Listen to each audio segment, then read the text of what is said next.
Entonces el tema de hoy es Huacho en la independencia, los años previos, del año 12 hasta el 18, que ha sido un tema poco explorado y que comprender esta etapa nos ayuda a entender lo que va a pasar después, ¿no? Es necesario conocer cómo era Huacho para poder entender cómo es que funcionó el proceso de independencia en nuestra localidad.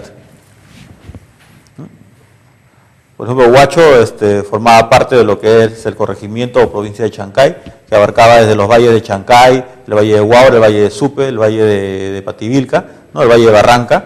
Todo esto conformaba lo que antiguamente se llamaba como corregimiento de Chancay, ¿no? Y Huacho estaba al medio. Huacho era un pueblo de indígenas, ¿no? Pequeño, Huaura era la villa más importante, Chancay también era muy importante, eran villas de españoles, ¿no? Ahí vemos, por ejemplo, que en el mapa del arzobispado de Lima, en el siglo XVII, ¿no? El número 6 corresponde al corregimiento de Chancay, y los corregimientos vecinos eran el corregimiento de Cajatambo, el corregimiento de Canta, el corregimiento de Tarma, ¿no? El cercado de Lima, y también por el norte estaba el corregimiento del Santa, ¿no? Era una provincia muy externa, muy amplia, y como ya sabemos, de ahí se ha desmembrado lo que es la provincia de Huaral, la provincia de Barranca también, ¿no? La población de Huacho para esa época bordeaba alrededor de los 3.172 habitantes, ¿no? Esto se sabe porque en el año 1813 el párroco de Huacho se le encargó que haga un censo, ¿no? El padre era Gregorio Mier, él hizo el censo y en el mes de agosto arrojó una cifra de 3.172 habitantes, ¿no?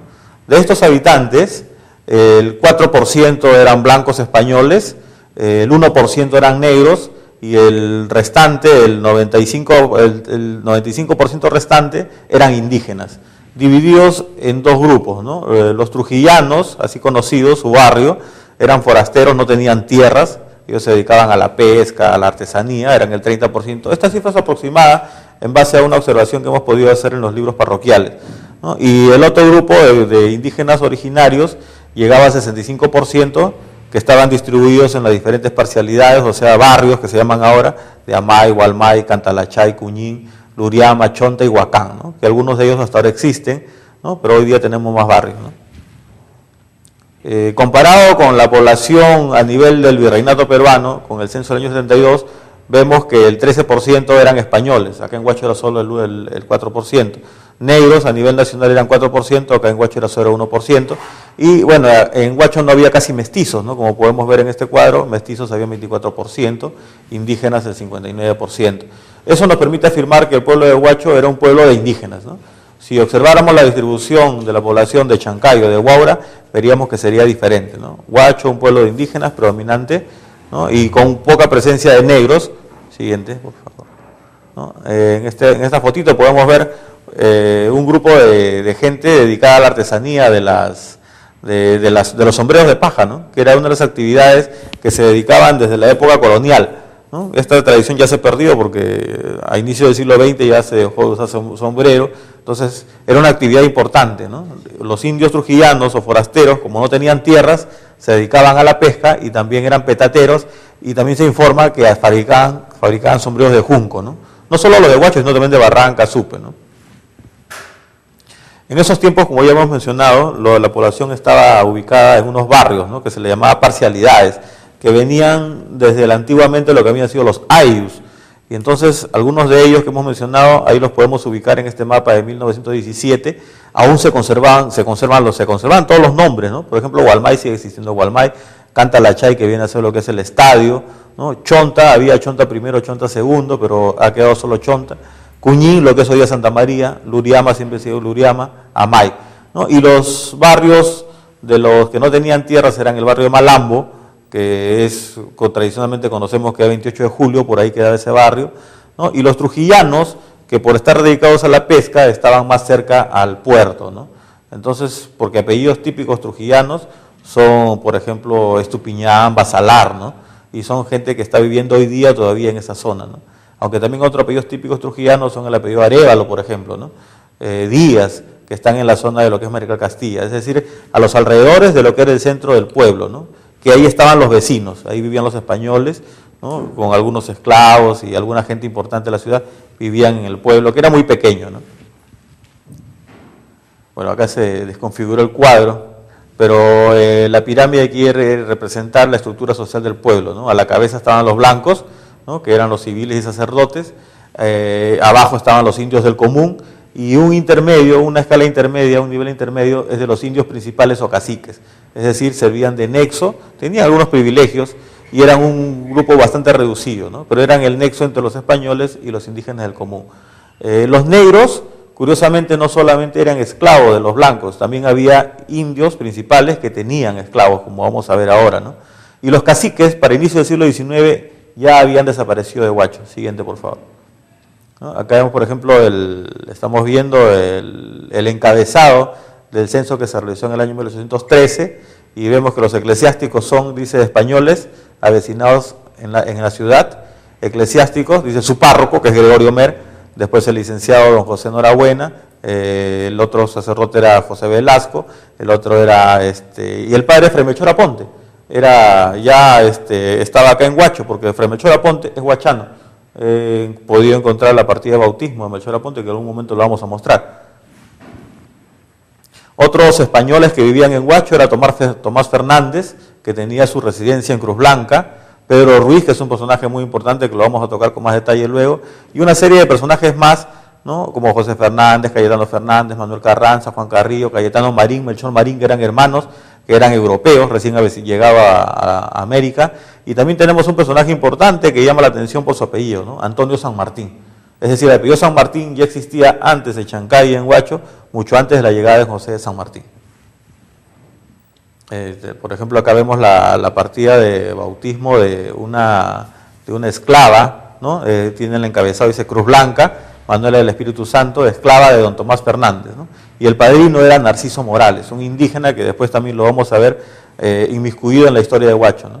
Esta partida es del año 1817, por ejemplo, ¿no? En la iglesia, acá vemos la partida de bautismo de otro esclavo, ¿no? San Bartolomé de Huacho, 24 días del mes de agosto, Mariano de la Asunción se llamaba este esclavo, 4 días de nacido, hijo de María Flora, Zamba, esclava de Baltasar Manrique y Pascuala López. Ellos no eran blancos, ellos eran indígenas, pero indígenas principales, vivían en la zona de Hualmay, ¿no? Y fue bautizado por el padre Jesús Norabuena. Como habíamos mencionado, ya a inicios del siglo desaparecen los caciques, ¿no? Acá tenemos una relación de los caciques y la segunda persona, ¿no? El último cacique de Huacho, Tomás de Villanueva, Samanamú Paico, muere en 1809 y a partir de ahí ya no hay designados nuevos caciques, pero tenemos la descendencia, ¿no? Luis Gonzaga, Samanamú, era hijo del cacique, murió joven, dejó un hijo, don Toribio Samanamú, ¿no? Y en el otro lado tenemos al hijo mayor de Tomás Aquino, segunda persona, hermano de Tomás Villanueva, ¿no? Dejó un hijo que es Mariano Candelario II, ¿no? Estos dos personajes también son importantes porque los vamos a ver participando políticamente, no militarmente, en el proceso de independencia. Siguiente, por favor. Económicamente, Huacho, Huaura, se dedicaban básicamente a la exportación de la caña de azúcar, ¿no? Del azúcar que se llevaba a diferentes partes, como por ejemplo Chile, y también se llevaba para otros pueblos como Guayaquil y Panamá, ¿no? Y también se dice que la exportación desde el puerto de Huacho era también 40.000 piedras de sal, ¿no? Una gran cantidad de sal que se repartía tanto al norte como al sur. En la imagen se puede ver cómo era la extracción, la cosecha de la caña y cómo era llevada a unos trapiches, que podemos ver ahí una rueda circular, ¿no? Que está siendo manipulada por algunos esclavos, ¿no? Y después del proceso viene el hervido del jugo y todo el proceso para que se transforme en piedras de azúcar, ¿no? Siguiente, por favor. Acá vemos una rueda, ¿no? Una rueda igual como la anterior que se veía en la imagen. Esta rueda estuvo ensayada un tiempo en la Plaza de Armas. En realidad no era prehispánica como la gente decía, lo que era es un molino, no es un trapiche para moler la caña y extraerle el jugo. Últimamente que he ido no la he visto, no sé si la habrán guardado o conservado. El azúcar se producía en las haciendas, principalmente el Ingenio, que fue una hacienda jesuita, que está cerca de Huaura, en la hacienda de Vilcahuaura, que también fue jesuita, y que hasta ahora conserva las iglesias. También se producía caña de azúcar en Humaya, y también en Quipico y Andahuasi, ¿no? Quipico también es un lugar importante para la historia de la independencia, como veremos la próxima semana. La iglesia de Quipico todavía se conserva bastante destruida, pero ahí está todavía en pie. Acá, por ejemplo, podemos ver cómo estaba distribuida una hacienda, ¿no? Es un croquis de la hacienda de Vilcahuabra, ¿no? Y no solo tenía cañaverales alrededor, sino también tenía alfalfares, porque también había una gran cantidad de ganado. Y el otro producto de exportación era la sal, ¿no? Que no solo se exportaban al sur y al norte, sino también se exportaban, dice, 50.000 piedras de sal a las provincias vecinas, ¿no? A los corregimientos vecinos, a Lima, Tarma, Conchuco, Sumalíes, Huaylas, Cajatambo, ¿no? Toda esta sal no solamente era para Chile o para el norte, sino también para las provincias del interior. Por ejemplo, hemos tenido la suerte de encontrar, rebuscando en el Archivo Regional de Lima, unas hojas sueltas donde se puede ver los ingresos que habían al puerto de Huacho entre el año 97-98, ¿no? Del año 97 hay 4 ingresos a partir de noviembre-diciembre y en el año 98 hay 10 ingresos desde enero hasta abril, ¿no? Eso no está completo, pero ya nos da una idea, porque si podemos ver los destinos, ¿no? de las embarcaciones que llegan a Huacho, ¿no? ¿Y a dónde iban? Iban, por ejemplo, a Concepción, que está en Chile, y es un lugar que también es importante para la historia que estamos contando. Otros iban a Chile hasta Buenos Aires, Valparaíso, unos se quedaban en Callao, Chiloé, que era lo más extremo en Chile, Valparaíso, Coquimbo, intermedios, que vendría a ser Arequipa, Arica, ¿no? Puertos intermedios. También iban al norte, Huanchaco, Santa, Pacasmayo, nuevamente Concepción, Callao, Valparaíso, Concepción, ¿no? Pero predominantemente la producción de azúcar y sal iba hacia el sur. Y se embarcaba desde el puerto de Huacho, ¿no? Desde el puerto de Huacho, o también se embarcaba desde la Bahía Salinas, o Playa La Herradura que le llamaban, donde había un muelle pequeño para poder extraer la sal y poder enviarla directamente a Chile, principalmente, ¿no? Bueno, originalmente el puerto de Huacho en esos años no tenía muelle, no había casas en el puerto, solo había, la embarcación era artesanal, ¿no? Y eso sí, todo era campiña, como podemos ver en esta foto, la campiña, las chacras llegaban, ¿no? Las chacras de Amay seguramente, ¿no? Del barrio de Amay probablemente llegaban hasta la misma playa, ¿no? Y los trujillanos estaban en pequeñas chozas un poco más al extremo por lo que sería Manchurria, San Pedro de repente, ¿no? Eso todavía no hay nada definido, pero no había muelle en aquella época. Para ese entonces, inicio del siglo XIX, Huacho ya estaba creciendo y según informa el subdelegado en el año 1805, Huacho está creciendo en desmedro de la decadencia del pueblo de Huaura, ¿no? Donde muchos de los vecinos importantes de aquellos apellidos que vivieron en la colonia en el siglo XVII, XVIII, se han retirado a vivir a Lima, ¿no? Y Huacho está cobrando importancia, su población ha crecido, el comercio es más intenso, y eso ha hecho que Huacho empiece a crecer, no desde mediados del siglo XIX, sino ya desde fines del siglo XVIII, ya estaba creciendo Huacho, ¿no? Ahora, mientras eso pasaba en Huacho, ¿no? En 1808, España había sido invadida por Napoleón con el fin de capturar Portugal, el reino de Portugal. Y en ese contexto, el rey de España, Fernando VII, es encarcelado en Bayona, en Francia, es encarcelado, y España queda sin cabeza, ¿no? Queda descabezada. Entonces, ¿qué sucede? Sucede que el pueblo, ante la inexistencia del rey, lo que hace es empezar a autogobernarse, a formar juntas de autogobierno, ¿no? En vista de que el rey, no desconociendo al rey, sino en defensa de la legitimidad. Mientras el rey está encarcelado, los juntistas van a hacer este tipo de asociaciones en diferentes pueblos de España, pero también se van a dar en el Perú, ¿no? También se dan en el Perú, en Buenos Aires, en Santiago, en Guayaquil. En Lima hubo intenciones, pero no se pudo concretar, ¿no? No es que en Lima no haya habido intención, sí hubo, pero el virrey Abascal, muy astuto, pudo desarticular esta junta, y por eso es que no podemos hablar de una junta que se haya formado en Lima. En este contexto de las juntas en España, se van a reunir en unas cortes, en un congreso, por así decir, ¿no? Y van a tomar la decisión de que en ese momento España ya no es una monarquía absolutista, como lo fue hasta el Fernando VII, sino que se va a convertir en una monarquía constitucional como Francia, ¿no? Y en ese contexto van a dar una constitución, que es la Constitución de 1812, no solamente para España, sino para todas sus colonias, ¿no? Y en esta constitución lo más curioso es que se iguala en calidad de ciudadanos, tanto a españoles como a indígenas. Los negros no son considerados.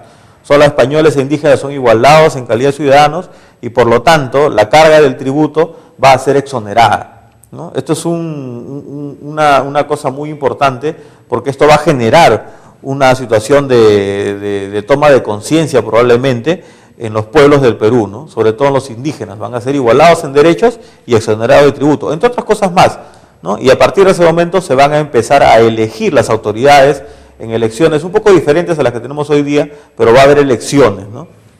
Es en ese contexto que en diciembre de 1812 se forma el primer cabildo constitucional en Huacho, ¿no? Mediante una elección un poco todavía oscura porque no conocemos cómo fue el proceso, ¿no? Y en esta elección podemos ver que las autoridades que fueron elegidas para ese año, 1813, estaban Tomás Fernández como alcalde, Pedro Ruiz como secretario, Tomás Carreño, Tomás Basalar, Alejo Ramos, Mateo Ramírez y José Escobar. Bueno, no está completa la lista, probablemente hayan sido 9, pero está en la cabeza. Y podemos ver que a la cabeza del pueblo de Huacho, que era un pueblo de indígenas, tenemos a 2 españoles, ¿no? En una alianza casi compartida con los trujillanos, que eran los indios sin tierra, y con los indios de Cuñín, que eran sí originarios y tenían derecho a tierra. Vemos el equilibrio de representación de los tres componentes del pueblo de Huacho, ¿no? Totalmente ahí encajado, ¿no?